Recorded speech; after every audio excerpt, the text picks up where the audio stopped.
Rabbi shrah li sadri wa yassir li amri wahlul 'uqdatam min lisani yafqahu qawli. Alhamdulillahirabbil alamin. Puji syukur senantiasa kita panjatkan kehadirat Allah Subhanahu wa taala karena atas limpahan nikmatnya, limpahan karunia-Nya, sehingga pada pagi hari ini kita bisa kembali berjumpa di mata pelajaran pendidikan agama Islam. Salawat serta salam semoga senantiasa tercurah kepada baginda Nabi Muhammad Sallallahu Alaihi Wasallam yang memberikan cahaya dari zaman kejahiliyah kepada zaman yang Islam, kepada zaman yang penuh dengan keberkahan ini. Nah, selamat pagi anak-anakku sekalian. Semoga anak-anak sekalian dalam keadaan sehat, bahagia, tak kurang suatu apapun. Nah, di tengah masa pandemi ini tetap ini ya dimaksimalkan ikhtiar kita sebagai manusia dengan sering-sering cuci tangan, dengan menjaga wudhu alangkah lebih baiknya kayak gitu. Kemudian jaga jarak, kemudian masker dan seterusnya tetap diperhatikan ya.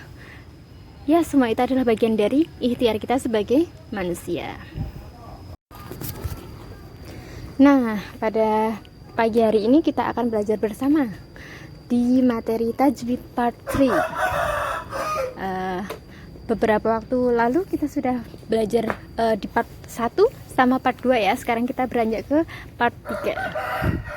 Nah, kita akan belajar apa? Yuk kita ikuti slide-slide selanjutnya.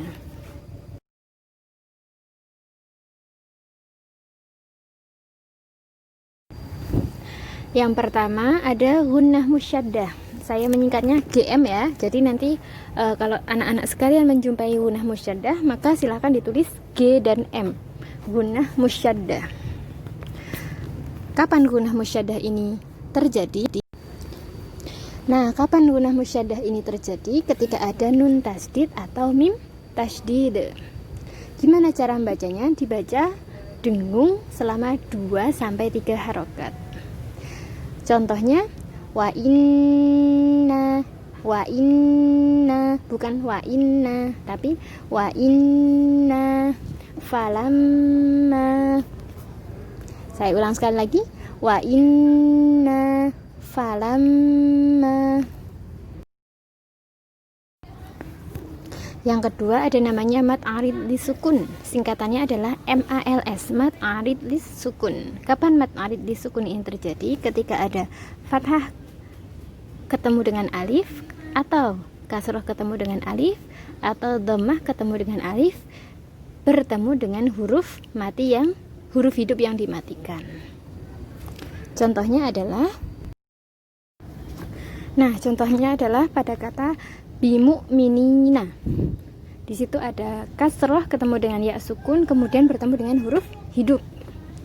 Kalau ada seperti itu kemudian diwakafkan, dimatikan, maka cara bacanya disukunkan. Bimu'minin. Yang sebelumnya bimu'minina jadi bimu'minin. Nah, kata minin itu adalah namanya mad arid lis sukun. Boleh dibaca 2, 4 atau 6 harokat. Yang sering dilakukan kita adalah 4 harokat.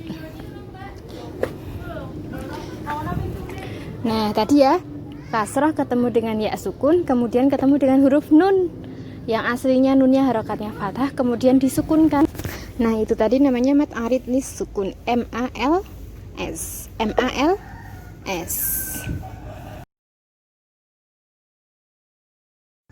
Kemudian selanjutnya adalah mad lin atau mad lain. Singkatannya adalah ML.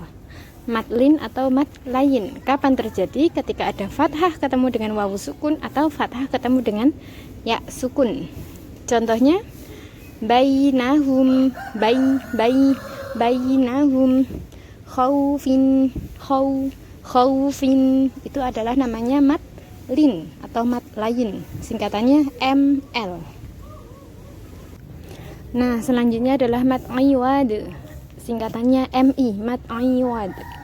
Kapan mad iwad ini terjadi? Ketika ada fathah tanwin kemudian diikuti oleh alif dan diwakafkan. Bisa jadi juga fathah tanwin kemudian di wakafkan kecuali huruf tak marbutoh. Contohnya adalah kathiron, dibaca jadi kathiro. Yang dimaksud mat iwad ini adalah pada kata ro. Kalau kita membacanya kathiron, maka belum masuk ke mat iwad. Kalau jadi mat iwad adalah ketika kita membacanya kathiro, dibaca panjang 2 harokat. Selanjutnya adalah mat wajib mutasil. Mat wajib mutasil, singkatannya MWM. Kapan mat wajib mutasil ini terjadi? Ketika ada layar atau ada pesawat. Monggo terserah anak-anakku sekalian membahasakannya apa. Ketika ada layar bertemu dengan hamzah dalam satu kata. Nah, tandanya biasanya ditulisnya adalah bentuk hamzah. Nah, hamzah itu yang seperti apa yang saya tunjuk dengan tanda tangan tadi. Contohnya pada surat An-Nasr ayat 1 ya. Idza jaa. Itu kalau kita wasal atau bersambung maka membacanya 4 atau 5 harokat. Idza jaa nasrullahi wal fath. Saya ulang sekali lagi. Idza jaa nasrullahi wal fath. Kemudian kalau kita wakaf atau diwakafkan, diberhentikan, maka panjangnya bisa 4, 5 atau 6 harokat. Contohnya idza jaa, diwakafkan, bukan jaa tapi idza jaa. Kalau diwakafkan, diberhentikan. Contoh yang kedua, waji'a yauma idzin, di surat Al-Bayyinah ya. Di surat Al-Fajr. Waji'a yauma idzin. Kalau kita wasal maka dibacanya waji'a yauma idzin. Boleh 4, boleh 5 harokat. Kalau misalnya mau diwakafkan boleh juga waji, boleh 4, 5 atau 6. Saya baca lengkapnya ya di surat Al-Fajr. Waji'a yauma idzin bil jahannama yauma idzin yatadzakkarul insanu wa anna lahu dzikra. Nah, selanjutnya adalah mad jaiz munfasil, MJM, jaiz munfasil.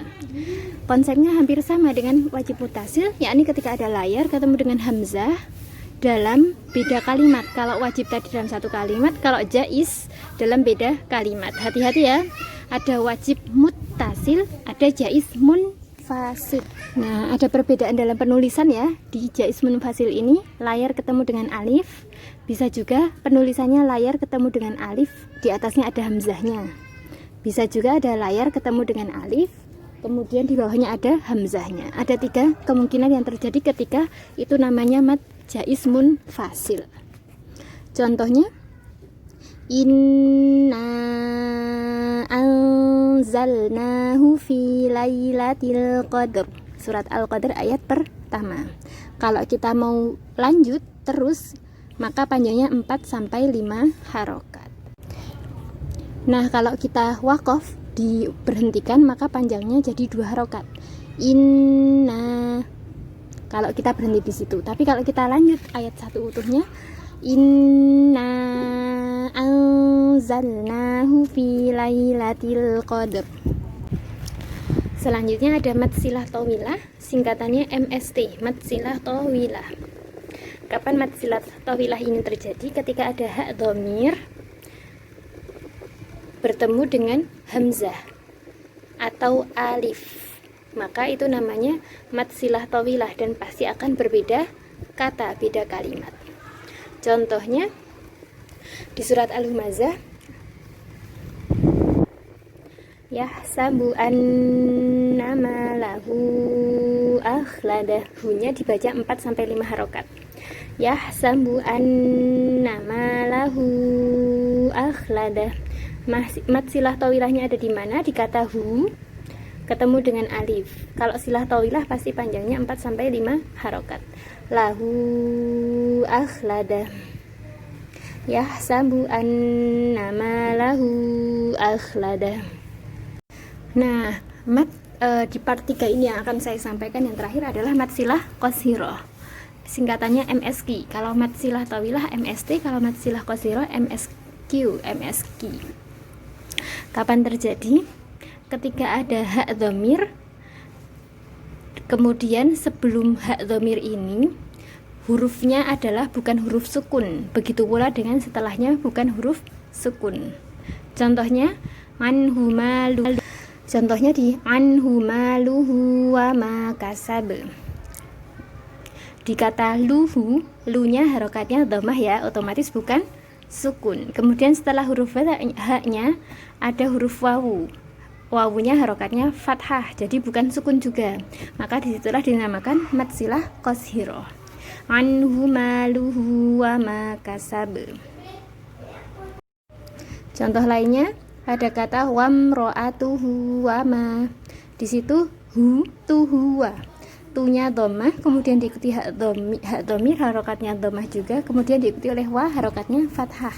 Maka masuk ke dalam kategori mat silah qashiroh. Berapa panjang mat silah qashiroh? Dibaca 2 harokat. Wamro'atuhu wama. Wamro'atuhu wama. Begitu. Sangat mudah kan? Nah, mudahkan pembelajaran pada hari ini. Barakallahu fikum anak-anakku sekalian. Selamat merekam kembali apa yang sudah tersampaikan hari ini. Selamat mengaplikasikan dalam tilawah, dalam pembelajaran tiap harinya. Semoga Allah mudahkan untuk merekam kembali, kemudian membagikannya kepada orang lain. Barakallahu fikum. Assalamualaikum warahmatullahi wabarakatuh. Mohon maaf banyak salah.